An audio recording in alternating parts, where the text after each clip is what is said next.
Andy Staples is kind enough to be here with us. We're at the Final Four.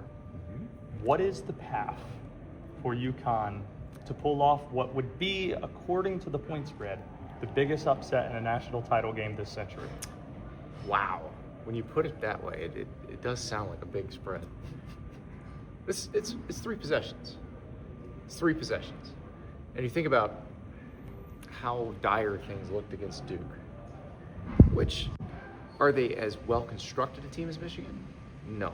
Are they as talented a team as Michigan? Probably yes. They managed to get through that. I think it really, for UConn, they're going to have to make shots.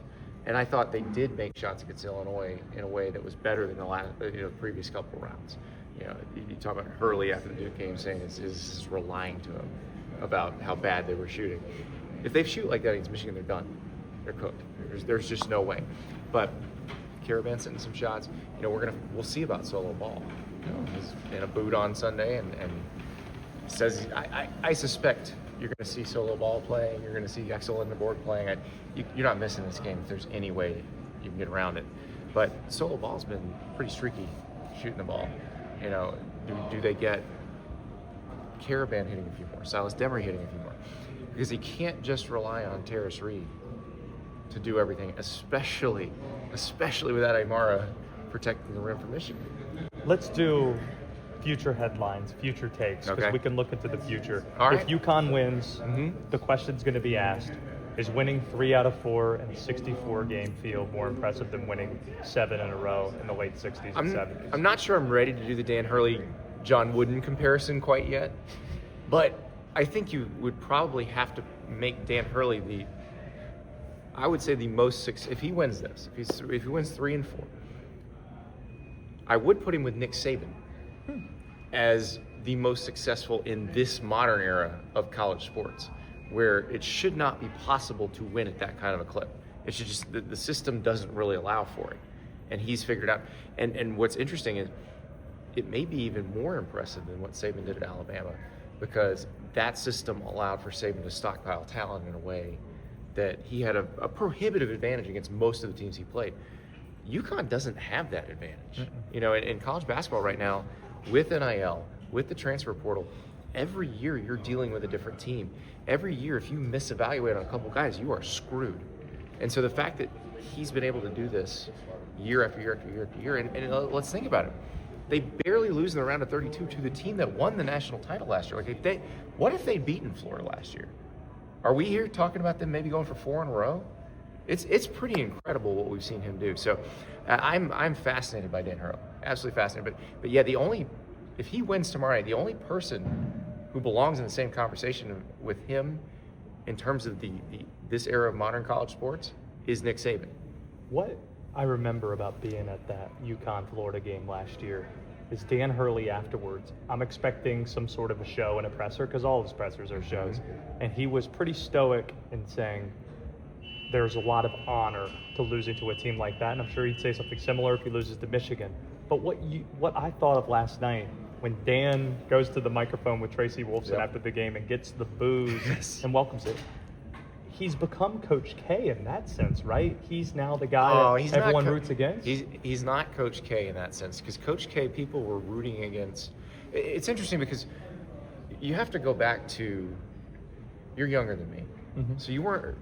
When were you born? What year were you born? 93. Okay, so you were not alive for Jerry Tarkanian versus Coach K.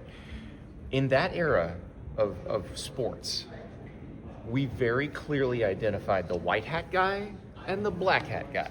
And Tark was the black hat and K was the white hat.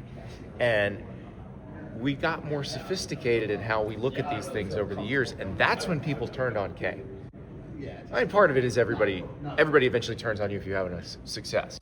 But K was the knight in shining armor that was going to rescue the sport from Dirty Tark the Shark. But you go back and you look at it through this lens. You're like, oh, no, Tark was the revolutionary there. Tark was the upstart. Tark was the underdog, or should have been the underdog. It's just that his team was better sooner.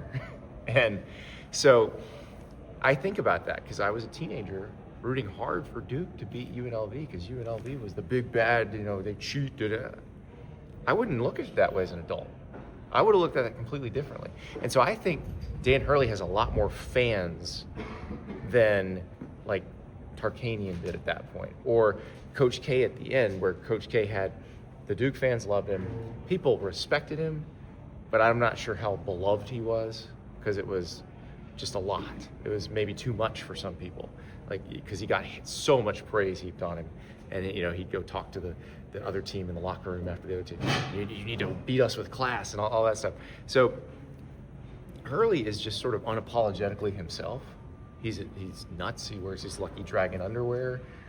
He looks unhinged when he's walking into we were standing here as he walks into the arena for the game on Saturday night. I'm like, that man might just snap on somebody tonight. Like but he's who he is, and he doesn't make any apologies for it.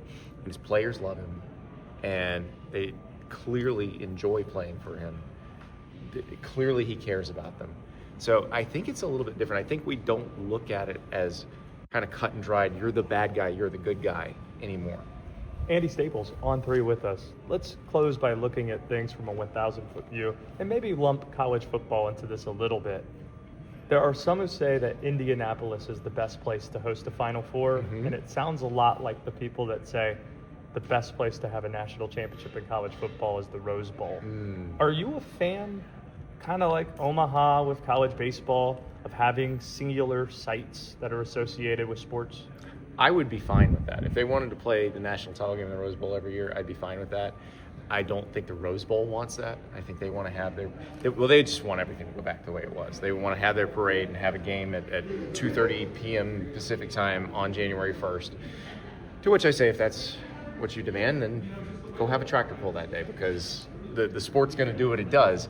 But no, I'd be fine if they wanted to make like the road to Omaha for baseball, the road to Pasadena for football would be spectacular, because it is the most iconic venue in college sports. I would be a fan of that being the national championship game and the entirety of the rest of the college football playoff being on campus. Because on-campus sites are so much better than sterile NFL stadiums. Like, we are standing in a sterile NFL stadium. It's great for hoops because we're in Indy. We're in the place where they care the most about hoops. It is a great big event city here. Walkable downtown. Hotels everywhere. It's perfect. But if you have a football game here and they have the Big Ten championship game here every year, would you rather have that game at the Horseshoe or the Big House? Yes, of course you would. So the Rose Bowl is the only stadium that fits into that fits that, that group. Because I don't feel that way about the Superdome, and I don't feel that way about the Mercedes-Benz in Atlanta. They're just NFL stadiums. So yeah, I'm all for that if they want to do it. They won't want to do it. It looks like we're gonna have a few more years of this system and the bowl games. But no, if they wanted to put the Final Four in Indy every year, I'd be cool with that. But I'd also be cool with a rotation. If you just rotated Indy, San Antonio, New Orleans, those are the 3. That'd be ideal. Just do that. Settle down on the Indianapolis cares more about basketball than anywhere else. I'm a North Carolinian. I know, but you don't have a walkable downtown anywhere. Or a dome stadium. Yeah. Charlotte, make Uptown more walkable. Put a roof over Bank of America Stadium, and maybe we'd have a conversation here. Andy Staples, Bond 3, thanks for doing this. Thank you.